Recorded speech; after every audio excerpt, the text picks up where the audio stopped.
Hi friends, ನಮಸ್ಕಾರ. Alia embroidery ಡಿಸೈನ್ಸ್ಗೆ ಸ್ವಾಗತ ಸುಸ್ವಾಗತ. ಫ್ರೆಂಡ್ಸ್, ಇವತ್ತು ನಾನು ನಿಮಗೆ ಮಷಿನ್ಗೆ ಯಾವ ರೀತಿ ಥ್ರೆಡ್ ಹಾಕೋದು ಅನ್ನೋದನ್ನು ಫುಲ್ ಡೀಟೇಲಾಗಿ ಎಕ್ಸ್ಪ್ಲೈನ್ ಮಾಡಿ ಹೇಳ್ಕೊಡ್ತೀನಿ. ಸ್ಕಿಪ್ ಮಾಡದೆ ವಿಡಿಯೋನ ನೋಡ್ತಾ ಹೋಗಿ, ಓಕೆನಾ? ಸೊ ಫಸ್ಟ್ ನಾವೇನು ಮಾಡಬೇಕು ಅಂತ ಹೇಳಿದರೆ, ಥ್ರೆಡ್ಡನ್ನು ಈ ರೀತಿ ಏನು ಸ್ಟ್ಯಾಂಡ್ ಕೊಟ್ಟಿದ್ದಾರೆ, ಈ ಸ್ಟ್ಯಾಂಡಲ್ಲಿ ನಾವು ಫಸ್ಟು ಥ್ರೆಡ್ ಹಾಕ್ಕೋಬೇಕು. ಅದಾದಮೇಲೆ ಇಲ್ಲಿ ಒಂದು ಹೋಲ್ ಕೊಟ್ಟಿದ್ದಾರಲ್ವ, ಸೊ ಈ ಹೋಲಿಗೆ ಬರಬೇಕು. ಈ ಹೋಲಿಂದ ಇಲ್ಲಿ ತೊಗೋಬೇಕು. ಇದಾದಮೇಲೆ ನೆಕ್ಸ್ಟ್ ಸ್ಟೆಪ್ಪು ಇಲ್ಲಿ ಬರಬೇಕು, ಇಲ್ಲೊಂದು ರಿಂಗು.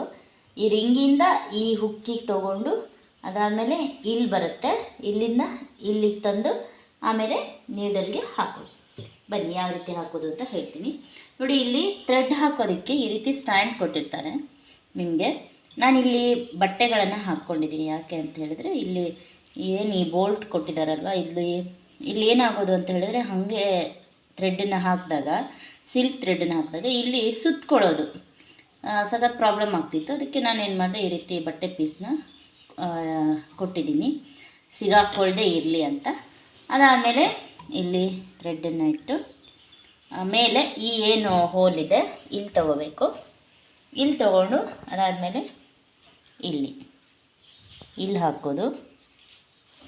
ಅದಾದಮೇಲೆ ನೋಡಿ, ಇಲ್ಲಿ ಈ ರಿಂಗ್ ಇದೆ ಅಲ್ವಾ, ಈ ರಿಂಗ್ ಮಧ್ಯದಲ್ಲಿ ಏನು ಮಾಡಬೇಕು, ಈ ದಾರನ ತೆಗಿಬೇಕು. ತೆಗೆದು ಈ ಹುಕ್ಕಿಂದ ತೆಗೆದು ನೋಡಿ ಇಲ್ಲಿಂದ ತೆಗಿಬೇಕು. ಅದಾದಮೇಲೆ ಸೀದಾ ಇಲ್ಲಿಗೆ ಇಲ್ಲಿಂದ ತೆಗೆದು ನೋಡಿ ಇಲ್ಲಿ ಹಾಕ್ಕೋಬೇಕು.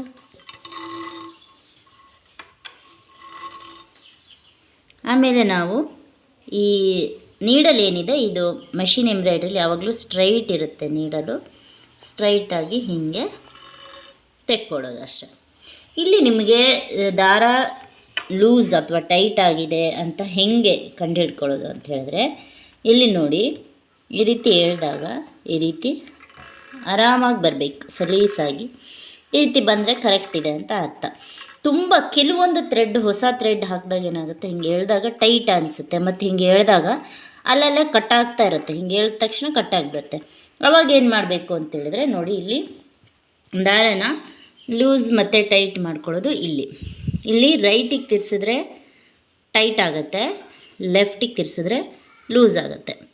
ಈ ರೀತಿ ಹೀಗೆ ಫುಲ್ ಟೈಟ್ ಮಾಡಿ ತೋರಿಸ್ತೀನಿ ನೋಡಿ. ಫುಲ್ ಟೈಟ್ ಆದ ಏನಾಗುತ್ತೆ ಗೊತ್ತಾ, ಇದು ಜರಿ ಥ್ರೆಡ್ಡು ಆಲ್ಮೋಸ್ಟ್ ನೋಡಿ ಫುಲ್ ಟೈಟ್ ಬರುತ್ತೆ. ಸಿಲ್ಕ್ ಥ್ರೆಡ್ ಆದರೆ ಇಷ್ಟೊತ್ತಿಗೆ ಕಟ್ಟಾಗ್ತಿತ್ತು. ಇದು ಜರಿ ಥ್ರೆಡ್ ಆಗಿದ್ದರಿಂದ ಸ್ವಲ್ಪ ಆರಾಮಾಗಿ ಬರುತ್ತೆ, ಆದರೂ ಇದು ಟೈಟ್ ಇದೆ. ಆವಾಗ ಏನು ಮಾಡಬೇಕು ಅಂತ ಹೇಳಿದ್ರೆ, ಈ ರೀತಿ ಲೂಸ್ ಮಾಡಿಕೊಂಡ್ರೆ ಆಯಿತು. ಹೀಗೆ ಸಲೀಸಾಗಿ ಬರಬೇಕು. ಇದಾದಮೇಲೆ ಏನು ಮಾಡಬೇಕು ಅಂತೇಳಿದ್ರೆ, ಕೆಳಗಡೆ ಅಡಿ ಥ್ರೆಡ್ಡು ನೋಡಿ ಈ ರೀತಿ ಸ್ಟ್ರೈಟ್ ಇರುತ್ತಿದೆ.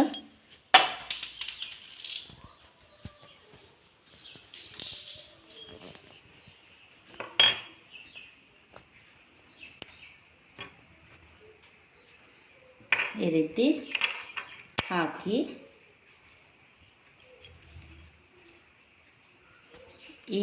ಇಲ್ಲಿಂದ ತೆಗೆದು ಈ ಹೋಲ್ ಇದೆ ಅಲ್ವ, ಇಲ್ಲಿಂದ ಇಡೋದು. ಇದು ನಿಮಗೆ ಗೊತ್ತಿರುತ್ತೆ ಅಂದ್ಕೊಡ್ತೀನಿ. ಇದಕ್ಕೆ ಬಾಬಿನಿಗೆ ಥ್ರೆಡ್ಡು ಸುತ್ತೋದು ನಿಮಗೆ ಗೊತ್ತಿಲ್ಲ ಅಂತ ಹೇಳಿದ್ರೆ ನನಗೆ ಕಮೆಂಟಲ್ಲಿ ಕೇಳಿ, ನಾನು ಮತ್ತೆ ಇನ್ನೊಂದು ವಿಡಿಯೋ ಮಾಡ್ತೀನಿ. ಈ ಥರ ಹಾಕ್ಕೊಂಡು ಇದನ್ನು ಈ ರೀತಿ ಸ್ಟ್ರೈಟ್ ತಂದು ನೋಡಿ, ಇಲ್ಲಿ ಸ್ಟ್ರೈಟಾಗಿ ಈ ರೀತಿ ಟಕ್ ಅಂತ ಶಬ್ದ ಬರಬೇಕು. ಈ ಥರ ಟಕ್ ಅಂತ ಸೌಂಡ್ ಬಂದಿದೆ ಅಂತ ಹೇಳಿದ್ರೆ ಕರೆಕ್ಟಾಗಿ ಕೂತಿದೆ ಅಂತ ಅರ್ಥ.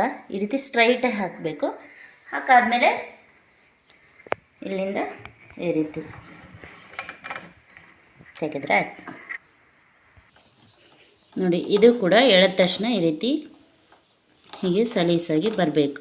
ಸ್ವಲ್ಪ ಟೈಟ್ ಇದೆ ಅಂತ ಅನಿಸಿದ್ರೆ ಮತ್ತೆ ಅದನ್ನು ತೆಗೆದು ಮತ್ತೆ ಇನ್ನೊಂದು ಸರಿ ಹಾಕಿ ನೋಡಿ, ಸರಿಯಾಗುತ್ತೆ. ಈ ರೀತಿ ಹೀಗೆ ಟೈಟ್ ಬರಬೇಕು.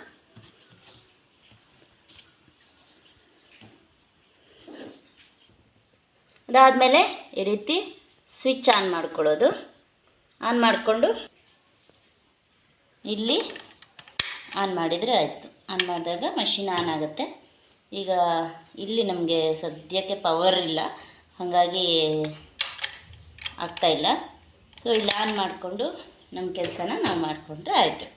ಸೊ ಈ ಒಂದು ವಿಡಿಯೋ ಇಷ್ಟ ಆಗಿದೆ ಅಂದ್ಕೊಳ್ತೀನಿ. ದಯವಿಟ್ಟು ವಿಡಿಯೋ ಇಷ್ಟ ಆಗಿದ್ದರೆ ಒಂದು ಲೈಕ್ ಮಾಡಿ, ಹಾಗೆಯೇ ಹೆಚ್ಚು ಹೆಚ್ಚು ಸಬ್ಸ್ಕ್ರೈಬ್ ಮಾಡಿ, ಶೇರ್ ಮಾಡಿ, ನನ್ನ ಚಾನಲ್ಗೆ ಸಪೋರ್ಟ್ ಮಾಡಿ.